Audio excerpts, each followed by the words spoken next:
मान सम्मान जिस तरह से संस्कार था उन्होंने अपने गांव में बना के रखा था, उसी समाज को आपने भी बरकरार करके रखा है। और स्मृति दिवस मनाया तो उसमें संदेश कई ऐसी चीजें जो है पूरे गांव को देखने सुनने को मिला। इस पे क्या कहना स्मृति दिवस पहला स्मृति दिवस था।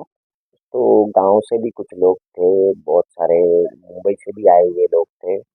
और एक बोलते जाने वाले चले जाते हैं, उनके उनको हम कैसे जिंदा रख सकते हैं, यह तो हमारे हाथ में है। उनको हम बचा तो नहीं सकते हैं, पर उनको जिंदा जरूर रख सकते हैं इन्हीं यादों और इन काम के माध्यम से। बस यही एक छोटा सा माध्यम था मेरा। तो मैंने आज ही का दिन चुना। अ, हमारे यहाँ एक धर्मशाला का उद्घाटन किया है, और उसको धर्मशाला को मेरी माँ का नाम दिया गया है, शायरी देवी धर्मशाला। और पिताजी का नाम भी वहाँ पर मैंने दोनों गेट के ऊपर लगाया है। बस ये छोटे छोटे माध्यम है, इसी तरीके से मैं मेरे माता और पिता को साथ रख सकता हूँ।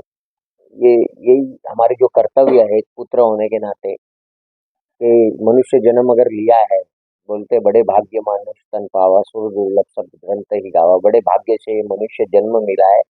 तो ये मनुष्य जन्म मिलने के बाद में हमारे कुछ कर्तव्य होते हैं समाज के प्रति, अ,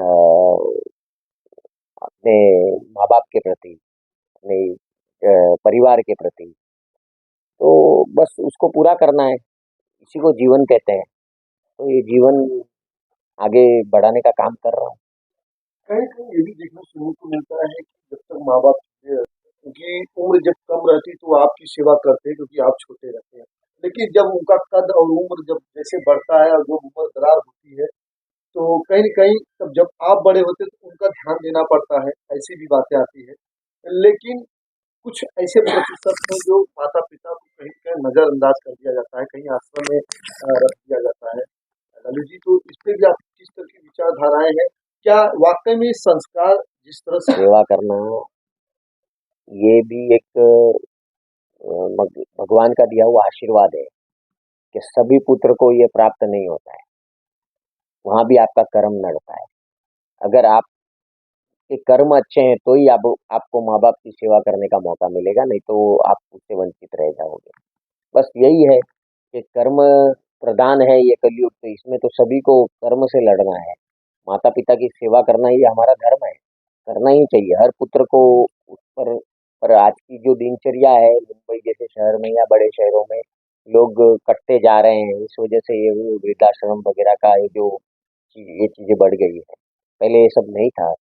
पहले एक जॉइंट फैमिली हुआ करती थी, सुख दुख होता था एक दूसरे का, एक दूसरे को खाने पर मिलते थे, बैठते थे। अब ये सब दूर होता जा रहा है, तो ये सब चीजों से लोग कटते जा रहे हैं। तो माँ बाप के प्रति प्रेम भी घटता जा रहा है, और देखने को मिल रहा है ये सब।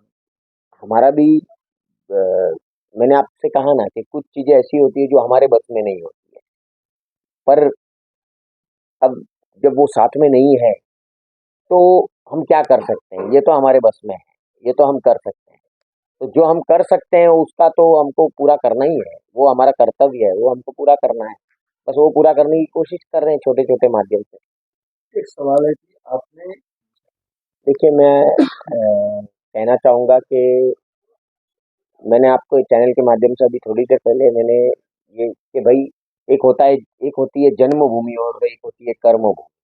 कर्म हमने मुंबई में किया, पर जन्म हमारा पिताजी का गांव में हुआ था। तो उनके सारे संस्कार गांव में ही होने चाहिए, ऐसा मुझे लगता है।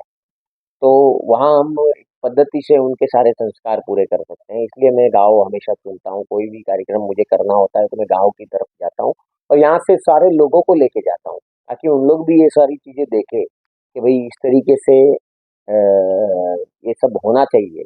हम यहाँ जो फॉर्मेलिटी कर लेते हैं वो नहीं करके अगर अच्छे से करें वहाँ, तो एक अच्छा वातावरण बनेगा। आपको आपकी आत्मा को संतुष्टि होनी बहुत जरूरी है। आप अगर कुछ कर रहे हो और आपकी आत्मा संतुष्ट नहीं है तो उस कार्य को करने का कोई मतलब ही नहीं।